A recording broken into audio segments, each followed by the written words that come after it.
Hello friends, welcome to banking today channel. Officer associations के 4 unions AIBOC, AIBOA, INBOC और नोबो के general secretaries के द्वारा IBA के senior adviser HR Shri SK Kakkar ji को 11th बाईपार्टाइट नेगोशिएशंस के नॉन फाइनेंशियल इश्यूज़ के संबंध में डिस्कस करने के लिए लेटर लिखा गया है, जिसे हम पॉइंट वाइज डिस्कस करेंगे और लास्ट में कुछ पॉइंट्स के डेवलपमेंट्स और उनके स्टेटस के बारे में डिस्कस करेंगे। तो वीडियो को लास्ट तक जरूर देखिएगा और बैंकिंग टुडे चैनल को आपने यदि सब्सक्राइब नहीं किया है तो अभी सब्सक्राइब कर लीजिए ताकि हमारे सारे वीडियोज़ के अपडेट्स आपको मिलता रहे। तो चलिए शुरू करते हैं। फर्स्ट है इंट्रोडक्शन ऑफ 5 डेज। इसके बारे में बाद में बात करेंगे क्योंकि इसके स्टेटस के साथ आगे और बताया गया है। सेकंड है पेंशन अपडेशन का। इसमें बताया गया है कि IBA ने दिसंबर 2018 के मीटिंग में कहा था कि पेंशन अपडेशन करने के लिए इसका इंडिविजुअल बैंक्स पर लोड फैक्टर को देखते हुए इम्पैक्ट एनालिसिस करने की आवश्यकता है, जिसके लिए 2 एक्चुअरीज अपॉइंट करना चाहिए ताकि इम्पैक्ट एनालिसिस किया जा सके और उनके अकॉर्डिंगली फैसला लिया जा सके। थर्ड है डिसिप्लिन और अपील रेगुलेशंस के बारे में डिस्कस करना। फोर्थ है अकाउंटेबिलिटी पॉलिसी के बारे में, जिसके लिए डिटेल्ड डॉक्यूमेंट IBA को सबमिट किया जा चुका है। इसके लिए मेंबर बैंक से उनका व्यूज़ कलेक्ट करके IBA के द्वारा एडवाइजरी इशू किया जा सकता है। फिफ्थ है डबल जियोपार्डी का।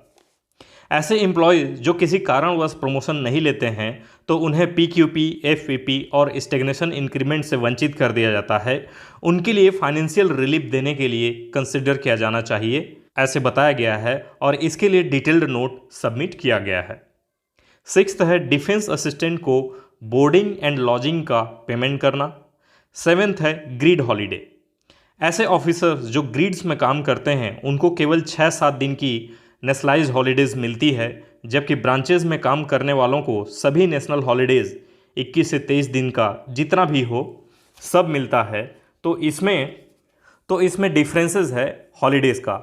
उसे उनके ऑर्डिनरी लीव अकाउंट में क्रेडिट करना चाहिए ताकि वे अपनी छुट्टी कभी भी यूज़ कर सकें।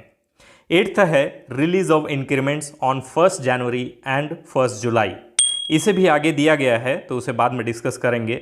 नाइन्थ है north east, Jammu, Himachal, Sikkim, Sundarban and terrorist infected areas के लिए स्पेशल एरिया अलाउंस और स्पेशल कॉम्पनसेटरी अलाउंस बढ़ाने के लिए है। 10th है LFC के इम्प्रूवमेंट्स के लिए, जिसमें ऑफिसर्स के लिए बाय एयर ट्रेवल का खर्चा देने के लिए और सीनियर एग्जीक्यूटिव्स के लिए एग्जीक्यूटिव क्लास ट्रेवल और फॉरेन ट्रेवल को फिर से रिस्टोर करने के बारे में बोला गया है। 11th है फैमिली और पेरेंट्स के डेफिनेशन को और इलाबोरेट करके पेरेंट्स में father in law, mother in law को भी ऐड करना और फैमिली मेम्बर्स में अपने वाइफ और बच्चों के अलावा भाई बहन, डिवोर्सी बहन और डिवोर्सी डॉटर, इन सभी को LFC, STC और मेडिकल फैसिलिटीज़ के लिए जोड़ना चाहिए। और इनकम क्राइटेरिया फॉर डिपेंडेंट्स जो कि अभी 10,000 पर मंथ या इससे कम वाले पेरेंट्स या भाई बहन या बेटे बेटी को डिपेंडेंट्स के तौर पर लिया जाता है, इसका इनकम क्राइटेरिया को बढ़ाकर 12,000 करने के लिए बोला जा रहा है। 12th पॉइंट लेडी एम्प्लॉयज़ के चाइल्ड केयर लीव इशू से रिलेटेड है। सेंट्रल गवर्नमेंट के लेडी एम्प्लॉयज़ को 2 ईयर्स मतलब 730 दिन तक का चाइल्ड केयर लीव मिलता है अपने 2 बच्चों तक के लालन पालन के लिए, जो कि बैंक के लेडी एम्प्लॉयज़ को नहीं मिलती है। तो इसे बैंक में भी लागू कराने के संबंध में लिखा गया है। 13 पॉइंट ग्रेच्युटी से रिलेटेड है। इसमें अभी तक क्या होता है कि जो एम्प्लॉय 5 ईयर्स का कंटिन्यूस सर्विस पूरा कर चुका है वो ग्रेच्युटी के लिए एलिजिबल हो जाता है और हर साल उसे 30 दिन के सैलरी के बराबर ग्रेच्युटी, जो कि subject to maximum of 15 months होता है। तो ग्रेच्युटी के कैलकुलेशन में हर साल ये जो 30 डेज लिया जाता है उसे बढ़ाकर 45 डेज करने के लिए बोला जा रहा है। इसके आगे टेबुलर फॉर्म में इश्यूज जो रेज किए गए हैं उनका स्टेटस, आउटकम और क्या एक्शन लिया गया है उनके बारे में बताया गया है, जिसमें से 6th पॉइंट है एनुअल इंक्रीमेंट्स का सैंक्शन डेट साल में 2 बार 1 जनवरी और 1 जुलाई को फिक्स करने के बारे में है। इसका मतलब जहाँ तक मुझे समझ में आ रहा है कि अब तक जैसे होते आ रहा है कि कोई एम्प्लॉई जिस मंथ में ज्वाइन किया है उसका एनुअल इंक्रीमेंट उसी मंथ में लग जाता था, अब उसे साल में 2 बार फिक्स करने के लिए बोला जा रहा है। जैसे जितने एम्प्लॉयज़ का ज्वाइनिंग डेट या प्रमोशन डेट जनवरी से जून के बीच है उनका इंक्रीमेंट का सैंक्शन 1 जुलाई को होगा। ठीक वैसे ही जुलाई से दिसंबर के बीच प्रमोट होने वाले या ज्वाइन करने वालों को 1 जनवरी को इंक्रीमेंट का सैंक्शन दिया जाएगा। इसके बारे में डिटेल नोट आईबीए को दिया गया है। 7th पॉइंट के बारे में हम ऑलरेडी डिस्कस कर चुके हैं। 12th पॉइंट, ट्रांसफ़र के टाइम लगने वाले ट्रांसपोर्टेशन चार्जेस को बढ़ाने के लिए और इसके लिए 2 मंथ्स की सैलरी इंसिडेंटल चार्जेस के तौर पर कॉम्पेंसेट करने के लिए बोला जा रहा है, जिसे ओएसआर का पार्ट बताकर डिस्कस किया जाना है करके बताया गया है। 14 point, halting, boarding, travelling expenses को रिव्यू करने के बारे में है, जो कि अंडर डिस्कशन है बताया गया है। 15 point, rural and other sensitive difficult areas में पोस्टेड एम्प्लॉयज़ को इंसेंटिव दिलाने के बारे में है, जिसे नेगोशिएशन कमेटी के द्वारा डिस्कशन किया जाना है। 16 और 18 पॉइंट हम डिस्कस कर चुके हैं। 20th पॉइंट जो है इंट्रोडक्शन ऑफ 5 डेज बैंकिंग, जो कि सभी बैंकर्स के लिए इम्पॉर्टेंट है, इसके बारे में बताया गया है कि आईबीए के द्वारा इन प्रिंसिपल अप्रूवल दे दिया गया था और 23 सितंबर 2019 को डीएफएस के सेक्रेटरी मिस्टर राजीव कुमार ने अश्योर किया था कि गवर्नमेंट के साथ डिस्कस करके इसके बारे में बताया जाएगा, बट अब इसे डिक्लाइन कर दिया गया है। तो इस संबंध में फिर से गवर्नमेंट ऑफ इंडिया और आरबीआई से मे भी डिस्कस किया जाना है करके बताया गया है। 21 पॉइंट, इंटरनेशनल लेबर ऑर्गेनाइजेशन के नॉर्म्स के तहत बैंक ऑफिसर्स का वर्किंग आवर्स को डिफाइंड और रेगुलेटेड करने के लिए है। इस संबंध में आईबीए के द्वारा बैंक्स को वर्क लाइफ बैलेंस नोट और एडवाइजरी इशू किया जाना है करके बताया गया है।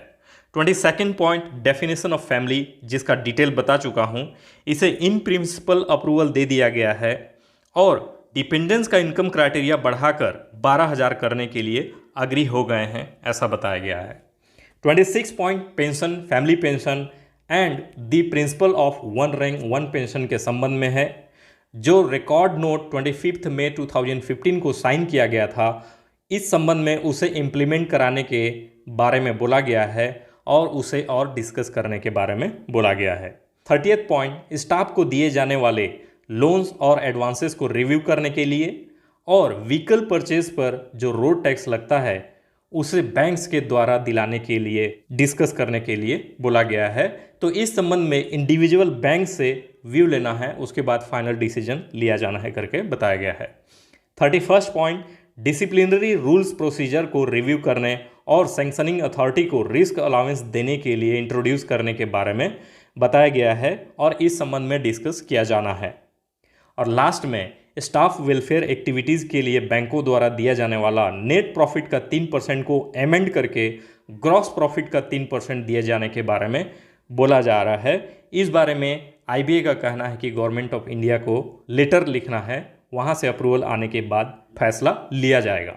और इन सभी मुद्दे पर डिस्कस करने के लिए आईबीए को रिक्वेस्ट किया गया है और इसके साथ साथ पे स्लिप कंपोनेंट्स को भी फॉर्मुलेट करने के लिए बोला गया है, जिसके लिए मीटिंग डेट ऑलरेडी 12 अक्टूबर 2020 को शेड्यूल किया जा चुका है।